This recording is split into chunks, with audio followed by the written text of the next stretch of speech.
Why is it so hot here? Well, I don't know. Of course, it's Philippines. Then why are we here then? Because you're gonna visit Why? Spend thousands of pesos for just a place that's so hot. Because it's in Lola. Okay, fine.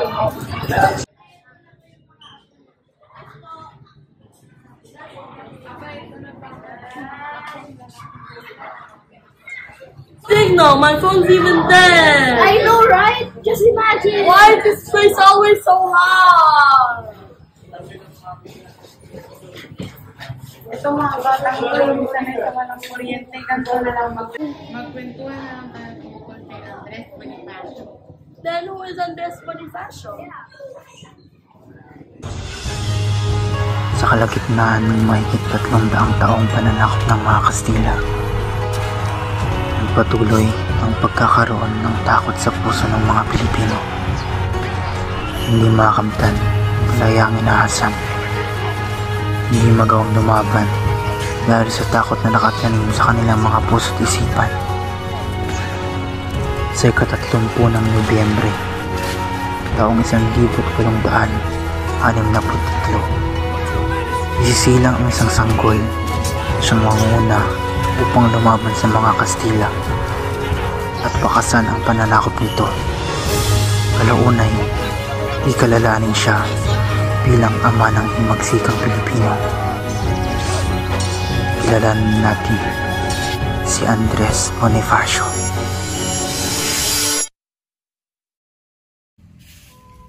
Sa kalsada ito ng Balintawak, ang araw ay masigla at mapayapa. Ang mga magkakapitbahay ay nagkakasayahan, pumupuno ng masasayang tawanan at tindig ng mga nag-uusap. Magandang umaga, Senyorito. Kamusta ka na? Ako naman ay nasa maayos na kalagayan. Salamat sa pagkain. Kamusta po kayo? Ako ay nasisiyahan na makita po kayo. O Andres, tagal na natin din nagkita. Mukhang maganda lang gising ngayon. Subalit, sa gitna ng kapayapaang ito, ang atmosfera biglang nagbago nang lumapit ang isang Indio sa isang kawal na Espanyol. Senyor, maawa na po kayo sa amin. Wala na po kami ang pagkuhanan ng pagkain at gamot. Ang aming mga kasama, nagugutom na at may sakit. Sana ibigay niyo na po ang aming hinihingi. Blasphemy, Indio, problema ko pa ba yun? Kitang-kita ang kawalan ng katarungan. Ang mga Espanyol na nagpapakita ng kahambugan ay naging sanhi ng pang-aapi sa mga inosenteng Filipino. Hindi ito nakatarungan! Nakita mo ba yun? Walang awa ang mga Kastila. Kailan tayo nagtitiis? Mahirap na ang sitwasyon natin ngayon. Walang boses na nagtatungkol sa atin. Walang tigil ang pag-aapi nila. Paano na tayo? Hindi pwedeng ganito na lamang. Kailangan natin ng pagbabago.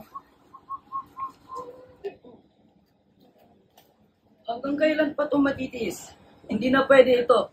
Kailangan na natin magbago lahat. Bago ang pagtitipon sa lihim na kongregasyon, nagsimula ang laban para kay Andres Bonifacio sa mapayapang kalsada sa Balintawak. Sa harapan ng pagtutol ng ilan at takot ang iba, kinailangan nilang gawin ang malupit na gawain, ang pag-udyok sa ilan na sumanib sa kanilang layunin. Kumusta ka? May kailangan tayo pag-usapan. Ano yan, Andres? Hanggang kailan tayo magtitiis sa mga Espanyol? Ano yung plano, Andres? Kailangan natin ng mga tao para labanan ng mga Espanyol. Sino-sino, Andres? Ano pinagagalan niyo dito? Sino kayo? Ako si Andres Bonifacio. Nais mo bang sumali sa kilusan namin? Sige, ano ang gagawin?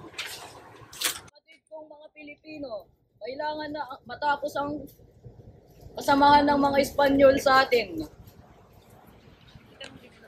Tama ka, Andres. Hindi na dapat natin pinapabayaan ang pang-aapi sa atin ng mga Kastila. Pero paano tayo makakabawi sa kanilang kapangyarihang armas? Ito ang pagsisimula ng pag-asa. Si Andres Bonifacio.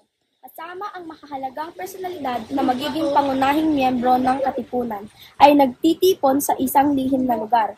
Ang balita ng di makarugtungang pagtrato sa mga Indio ay agad na kumalat at abot sa mga tainga ng mga kilalang personalidad sa komunidad. Hindi dapat tayo magpabaya, Andres. Tama si Emilio, kailangan nating kumilos at matapos ito. Pero Andres, paano sila natin matatalo? Alam natin na mas magaling ang armas nila. Kailangan natin sila labanan. Mabuhay ang katipunero!